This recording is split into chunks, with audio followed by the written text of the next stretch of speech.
घटना भगवान बुद्ध के जीवन काल की है।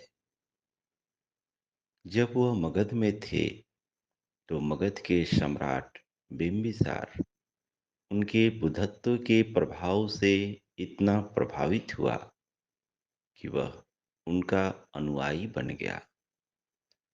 अनुयायी बनने के बाद उसने अपना एक भूखंड, जिसे वेणु वन कहते थे, सुंदर बांसों का जंगल भगवान बुद्ध को दान करता है।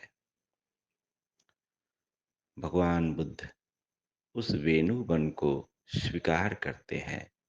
भिक्षुओं के विहार के लिए जगह जगह पर उस वेणु वन में विहार बने। जैसे जैसे भगवान बुद्ध की ख्याति फैल रही थी, लोग उनके अनुयायी बनते जा रहे थे। सम्राट बिंबिसार के दान करने की प्रवृत्ति से अजातशत्रु बहुत दुखी था। मनुष्य जीवन का एक अहम भूमिका है दान करना। अगर हम गृहस्थ हैं तो दान करना ही चाहिए। दान तीन प्रकार का होता है: मन से, तन से और धन से। हम जिसमें सामर्थ्य हो वह हमें दान करना ही चाहिए। जो तपस्वी होते हैं उन्हें अपने तप के द्वारा जो पुण्य अर्जित किया होता है उस पुण्य को वितरण करना होता है, उसे दान करना होता है।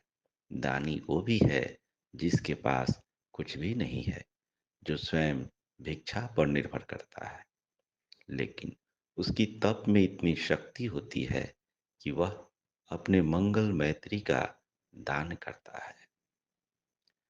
जिसके पास धन नहीं है, जो गृहस्थ है, वे अपना कुछ समय निकालकर समाज को श्रम दान करते हैं, तो यह दान भी उनके लिए कल्याणकारी है। बहुत से ऐसे अधिकारी हैं, बहुत से ऐसे धनपति हैं जिसके पास धन तो है लेकिन समय नहीं है, तो वे धन का दान करते हैं। धन का दान उनके लिए महत्वपूर्ण है क्योंकि उनके पास धन ही है, समय नहीं है।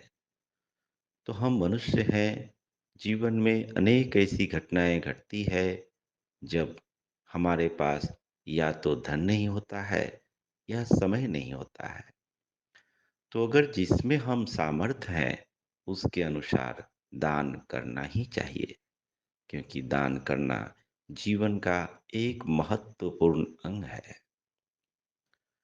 तो भगवान बुद्ध को जो वेणु वन सम्राट बिंबिसार ने दान किया, तो दान करने की प्रवृत्ति से बिंबिसार का बेटा अजातशत्रु बहुत दुखी हुआ और वह देवदत्त से मिलकर यह विचार करने लगा कि किस तरह इन्हें रोका जाए, लेकिन वह सफल नहीं हो पा रहा था।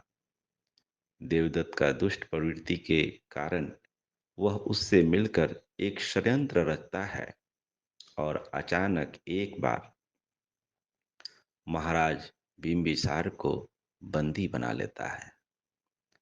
बंदी बनाकर सम्राट बिंबिसार को कारागार में डाल देता है और अजातशत्रु स्वयं ही मगध का सम्राट बन जाता है। कारागार में बिंबिसार के जाने के बाद उनके विश्वासी मित्र उन्हें छुड़ाने का प्रयत्न करते हैं, लेकिन महाराज बिंबिसार ने इसे अस्वीकार करता है और कहते हैं कि अब मगध का राजा अजातशत्रु है, इसलिए जिस विश्वास के साथ आपने हमारे साथ काम किया उसी विश्वास के साथ आप अजातशत्रु के साथ भी काम करें। मुझे दुख नहीं है कि मैं कारागार में बंद हूँ, मुझे बेहद खुशी है कि कारागार में आने से पहले ही हमें बुद्ध की दीक्षा प्राप्त हो चुकी है। मित्रों, एक बात कहना चाहेंगे, जीवन में पता नहीं कब कैसा मोड़ आए। स्वयं को अकेले में रहने का अभ्यास कर लें। पता नहीं आप जो सोचे हैं अपने लिए वो आपके जीवन में हो न हो। अगर मनुष्य अकेले में जीने का अभ्यास नहीं करता है तो जीवन के अंत समय में दुख होता है। तो महाराज बिंबिसार कहते हैं कि अब मुझे कोई दुख नहीं दे सकता है, क्योंकि मुझे अकेले में रहने की विद्या भगवान बुद्ध से मिल चुकी है। मैं उनका हृदय से आभारी हूँ, इसलिए आप चिंता न करें। बिंबिसार जेल में बंद रहते हुए भी ध्यान करने लगे और अपना समय ध्यान में बिताने लगे।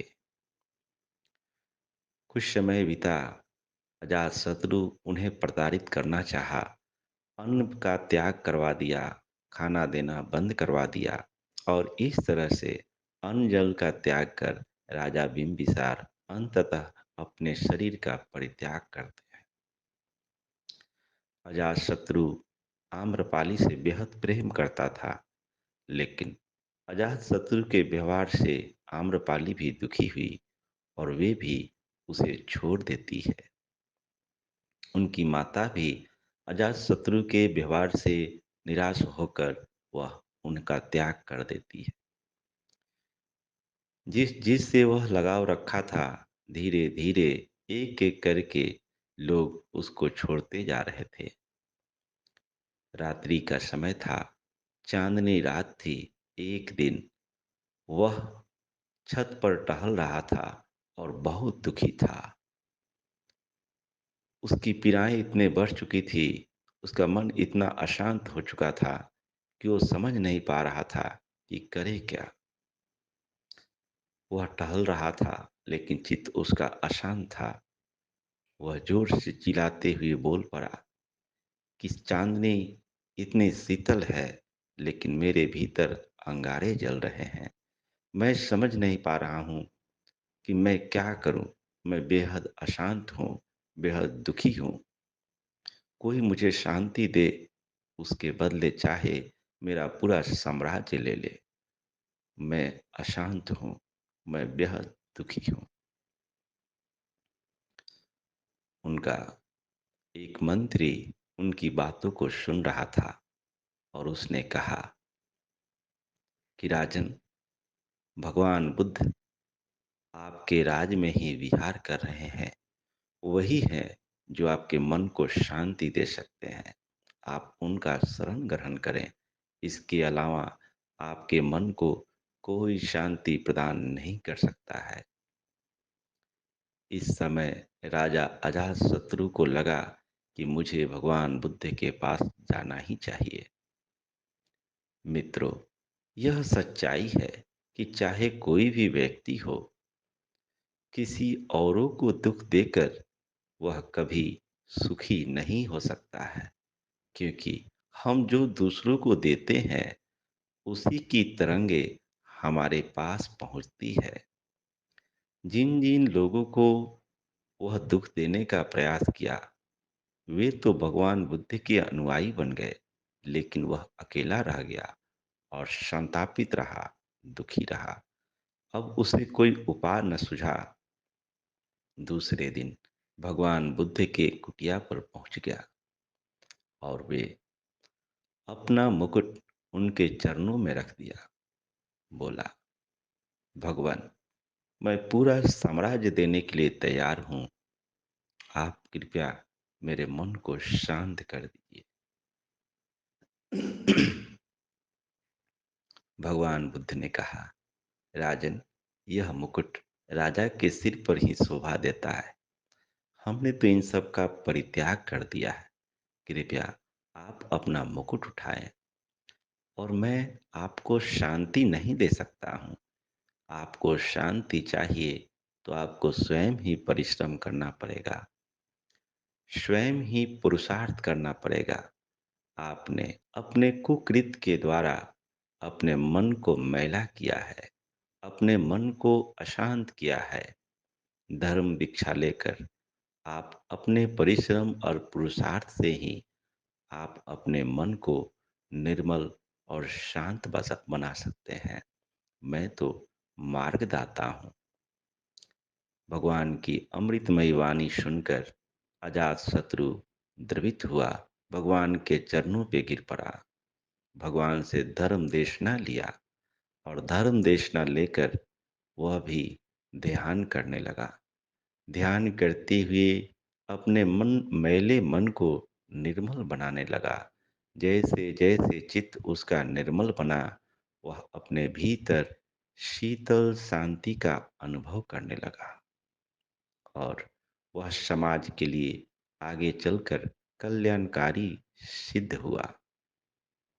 मित्रों, यही इस जीवन जगत की सच्चाई है कि जो हम दूसरों को देते हैं, वह हमारे जीवन में कई गुना बढ़कर लौट आता है। अब यह आपके ऊपर निर्भर है कि आप समाज के लोगों को क्या देना चाहते हैं। अगर आप दुख देना चाहते हैं, अशांति देना चाहते हैं, भय देना चाहता है, तो आपको इन सभी से गुजरना पड़ेगा। अगर आप सेवा करते हैं, सबके प्रति मैत्री और करुणा का व्यवहार करते हैं, तो प्रकृति इन्हीं चीज़ों को आपके जीवन में कई गुना बढ़ाकर लौटा देती है। आप सबका मंगल हो, सबका कल्याण हो, सबका भला हो, सबकी स्वस्ति हो, सबकी मुक्ति हो, चहु ओर सुख हो, चहु ओर शांति हो।